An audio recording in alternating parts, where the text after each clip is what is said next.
Speaker Paul D. Ryan praised on Tuesday the Treasury Department's analysis of the tax bill.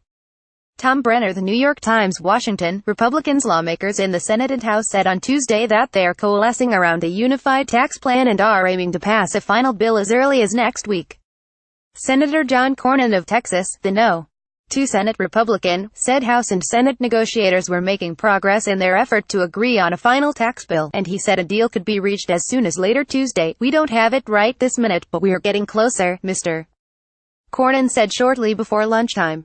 "We've ping-ponged a number of offers and counter-offers back and forth. The movement toward a final agreement comes as the Bipartisan Conference Committee is scheduled to hold its one public meeting on Wednesday afternoon. While the public hearing will give Republicans and Democrats a final chance to publicly debate the merits of a $1.5 trillion tax cut, it is not expected to alter the trajectory of the bill or its details.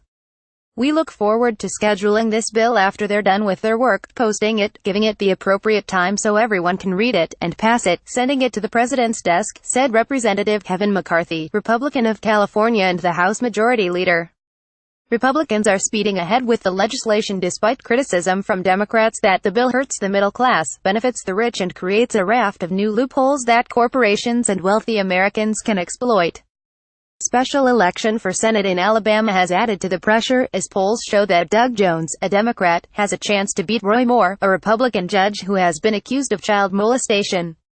If Democrats are able to flip the seat, the narrow Republican majority in the Senate would fall to 5,149. House and Senate Republicans have been working behind closed doors to hash out the final details of the tax plan, and they hope to hold a vote next week.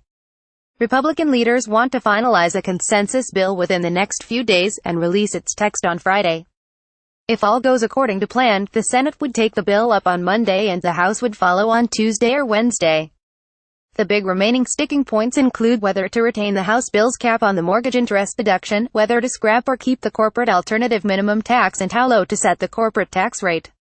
Among the most politically sensitive lingering issues is how to treat the state and local tax deduction, known as SALT, which is capped at $10,000 in property taxes in both the House and Senate bills.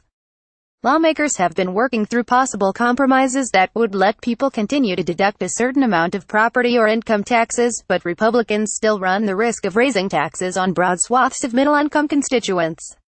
Lawmakers must keep the cost of the bill to $1.5 trillion if they are to pass it along party lines. Scaling back the SALT deduction appears to be a risk some are willing to take. Will there be some outliers who pay more in taxes? Yes, Senator Patrick J. Toomey, Republican of Pennsylvania, said on CNBC on Tuesday. There are some people who will pay more because they live in very high-tax jurisdictions. This week, several independent, dynamic scores of the tax bills, which include the potential revenue-raising effects of economic growth, found that the proposed legislation would still add to the deficit after a decade. The Treasury Department released a one-page study on Monday that showed the tax plan more than paying for itself, but only if economic growth averages 2.9% a year over the next 10 years and if other economic policies proposed by the Trump administration are enacted. Most main economists think that such a high rate of economic growth is not possible. While the report was criticized by many tax experts as unrealistic, Speaker Paul D. Ryan praised the Treasury Department's analysis on Tuesday. "I think that estimate makes a lot of sense," Mr. Ryan said, arguing that the economic models used by the nonpartisan Joint Committee on Taxation were less reflective of reality. Meanwhile, Democrats have been assailing Republicans for recklessly adding to the debt. Senator Ron Wyden of Oregon, the top Democrat on the Senate Finance Committee, dismissed the study as a political document. "It's no more than a thinly veiled attempt by the Trump administration to cover up an economic agenda that showers corporations with goodies while taking money and health care away from those who need it most," Mr. Wyden said. Jim Tankersley contributed reporting.